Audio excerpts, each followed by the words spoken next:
വീരേന്ദ്രൻ തമ്പുരാൻ വന്നിട്ടുണ്ട്. കാണണമെന്ന് പറഞ്ഞു. കാണാൻ സൗകര്യപ്പെടില്ല എന്ന് പറഞ്ഞേക്കൂ. കാണാൻ സൗകര്യപ്പെടില്ല എന്ന് പറഞ്ഞു.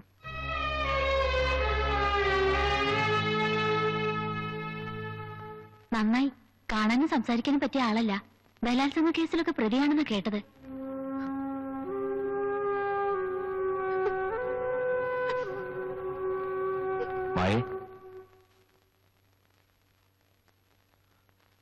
ഇതുപോലൊരു നാടകം കളിച്ച് നിന്റെ മുന്നിൽ വരേണ്ടി വന്നതില് എനിക്ക് ദുഃഖമുണ്ട്. സത്യം നിന്നെ പറഞ്ഞ് മനസ്സിലാക്കാൻ ഇതല്ലാതെ വേറെ മാർഗമൊന്നുമില്ല അനിറ്റ. ഇനിയെങ്കിലും ഞാൻ പറയുന്നത് നീ ഒന്ന് മനസ്സിലാക്കണം. ഇനി എന്താ ഞാൻ മനസ്സിലാക്കേണ്ടത്? എന്തൊക്കെ നാടകം കളിച്ച് എന്റെ മുന്നിൽ വന്നാലും ശരി, ഇനി എന്നെ മനസ്സ് മാറ്റാൻ നിങ്ങൾക്ക് കഴിയില്ല. എന്നോടുള്ള ദേഷ്യം തീർക്കാൻ നീ പാഴാക്കുന്ന നിന്റെ ജീവിതം. ഈ കൊട്ടാരത്തിനകത്തിട്ട് ഇവിടെയുള്ളവർ എല്ലാരും കൂടി നിന്നെ കൊല്ലും. ഞാൻ എപ്പോഴേ മരിച്ചതാ. അപ്പോഴും തന്നെയല്ലേ എന്നെ കൊന്നത്. നീ എന്നെ ഇങ്ങനെ ശിക്ഷിക്കുന്നു മായേ. ഞാൻ ഒരു തെറ്റും ചെയ്തിട്ടില്ല. തെറ്റെന്റെയാണ്. 3 പെൺകുട്ടികളുള്ള ഒരു വീട്ടിൽ ദാരിദ്ര്യം മുതലെടുത്ത ഒരാൾ വന്നു കയറിയത് എന്തിനാണെന്ന് ഞാൻ മനസ്സിലാക്കിയില്ല. ഇനി എന്നെ കൺമുമ്പിൽ നിങ്ങൾ വരരുത്. എല്ലാം ഞാൻ മറക്കുകയാണ്. എല്ലാം.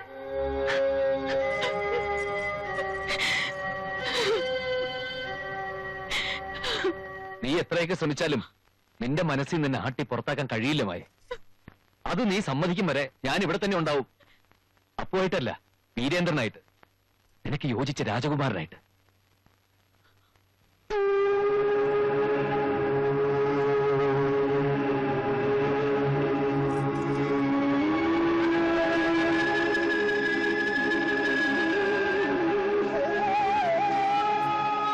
മായയെ കുറ്റം പറയാൻ കഴിയില്ല. അവളുടെ സ്ഥാനത്ത് വേറെ ആരാണെങ്കിലും ഇങ്ങനെയൊക്കെ തന്നെ പെരുമാറൂ. എന്ന് വെച്ച് നീ വിഷമിക്കൊന്നും വേണ്ട. എല്ലാം ശരിയാവും എന്റെ മനസ്സ് പറയുന്നുണ്ട്.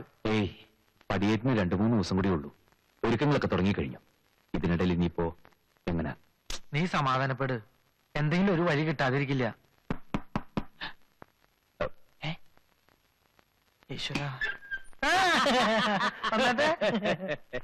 നിങ്ങളെന്ന് പറഞ്ഞില്ലേ ഒരു സ്നേഹിതന്റെ കാര്യം?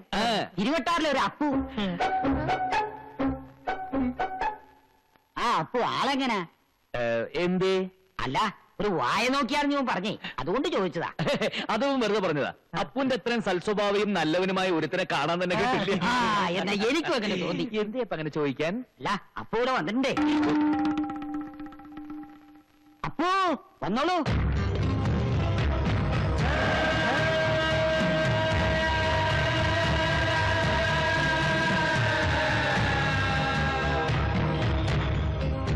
വീരേന്ദ്രനെ കാണുന്നു.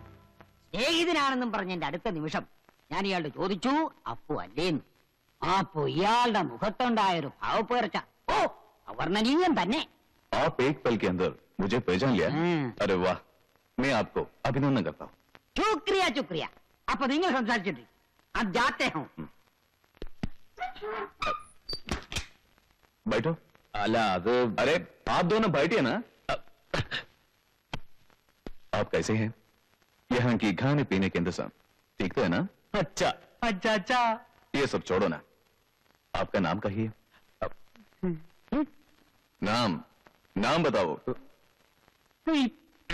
वीरेंद्र. बैठिए ना. साले, ये वीरेंद्र को पहले कभी तू देखा है? ഈ വീരേന്ദ്രന്റെ മുമ്പ് എപ്പോഴെങ്കിലും നീ കണ്ടിട്ടുണ്ടോന്നല്ല. നീ എന്നെ പറ്റി ഞാൻ പറയാം. എന്റെ പേര് അപ്പു. 26 ഒരു കൃഷിക്കാരന്. ഇവിടെ തമ്പുരാട്ടിയാക്കാൻ കൊണ്ടുവന്നിട്ടുള്ള ഒരു പെൺകുട്ടിയെ. അവൾ എന്റെ പെണ്ണാണ്. അവളെ തിരികെ കൊണ്ടുപോകാനാണ് ഞാൻ ഇങ്ങോട്ട് വന്നത്. ഇത്രയൊക്കെ പറഞ്ഞിട്ട് നിനക്ക് മനസ്സിലായില്ലേ? ആരെ ബേക്കോ വീരേന്ദ്ര മേഹോ. നിക്ക്, പേടിക്കണ്ട. ഞാൻ നിന്നെ ഉപദ്രവിക്കാനല്ല വന്നത്, മറിച്ച് സഹായിക്കാൻ. നീ ഞാനായിട്ടല്ല, എന്റെ അച്ഛനായിട്ട് വന്നാൽ പോലും എനിക്കൊരു പ്രശ്നമില്ല. എന്റെ അമ്മ പോലും നിന്നെ അംഗീകരിച്ചില്ല. ഇനി ഞാനായിട്ട് എന്തിനാ ഒരു പ്രശ്നം ഉണ്ടാക്കുന്നത്?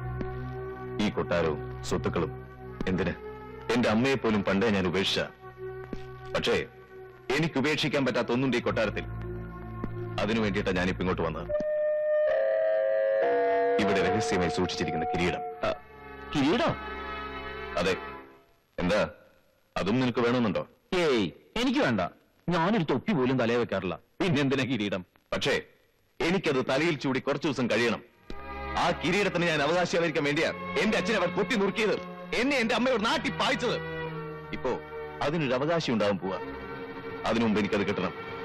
അതും കൊണ്ടേ ഞാൻ ഇവിടുന്ന് പോകും. കൊണ്ടുപോയിക്കോളൂ. അത് മാത്രമല്ല വേറെ എന്ത് വേണമെങ്കിൽ എടുത്തോ. എനിക്ക് ഒരു വിരോധമില്ല. ഇത്രയും ബുദ്ധിമുട്ടി ഞാനിവിടെ വന്ന് നിന്റെ അനുവാദത്തിനല്ല. ആ കിരീടം എവിടെയാണ് സൂക്ഷിച്ചിരിക്കുന്നതെന്ന് മഹാരാജാവിന് മാത്രമേ അറിയൂ. അതെവിടെയാണെന്ന് കണ്ടുപിടിക്കാൻ ഇപ്പൊ നീ വിചാരിച്ചാൽ സാധിക്കും. നിനക്ക് മാത്രം ഇപ്പൊ അതിന് കഴിയും. ഈശ്വര, അടുത്ത കുരിശു എത്തിയല്ലോ. എന്താ, നിനക്ക് ബുദ്ധിമുട്ടാണോ? അതെ, അല്പം ബുദ്ധിമുട്ടാ. എടുത്തു ചാടിയൊന്നും പറയില്ലേ അപ്പു. നീ ഇത്രയും കാലം ബുദ്ധിമുട്ടിയത് നിന്റെ മായയ്ക്ക് വേണ്ടിയല്ലേ? അതുപോലെ ഞാൻ ഇക്കാലത്രയും കാത്തിരുന്നത് ആ കിരീടത്തിന് വേണ്ടിയാ. നീ എന്നെ സഹായിച്ച ഞാൻ നിന്നെ സഹായിക്കും. നിന്റെ മായയെ ഭദ്രമായിട്ട് ഞാൻ നിന്നെ തന്നെ ഏൽപ്പിക്കും. അല്ലെങ്കിൽ നീ ആരാണെന്ന് തെളിയിക്കാൻ എനിക്കൊരു നിമിഷം പോലും വേണ്ട. പിന്നെ ഇവിടെയുള്ള എല്ലാവരും ചേർന്ന് നിന്റെ അസ്ഥികൾ ഓരോന്നായി നുറുക്കും. പിന്നെ ജയിലിൽ കിടന്ന് വർഷങ്ങളോളം കിട്ടുന്ന തല്ല് വേറെ. അതിനെല്ലാം പുറമെ ജീവിതത്തിൽ ഒരിക്കൽ പോലും നീ നിന്റെ മായയെ കാണുകയില്ല. ഇത് വീരേന്ദ്രനാ പറയുന്നത്. ഞാൻ ആരാണെന്ന് നിന്നെ ഇനി പ്രത്യേകം പറഞ്ഞ് ബോധ്യപ്പെടുത്തണ്ടല്ലോ. എന്താടാ? വെള്ളം, പാനി.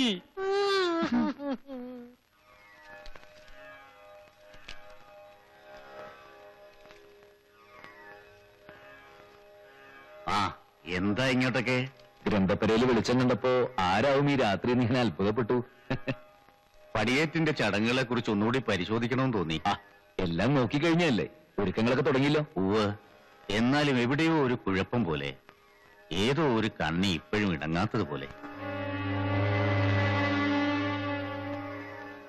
എവിടെയും ഒരു പിഴവും വന്നുകൂടാ. ഈ കൊട്ടാരത്തിന്റെ ചരിത്രത്തിൽ തന്നെ ഇത്രയും വലിയൊരു ചടങ്ങ് നടന്നിട്ടില്ല. തല മുതിർന്നവർക്ക് പോലും പടിയേറ്റിനെ കുറിച്ച് കേട്ടുകഴിവ് മാത്രമേ ഉള്ളൂ. അതുകൊണ്ടാ സംശയം കെടുത്ത് തീരാത്തേ.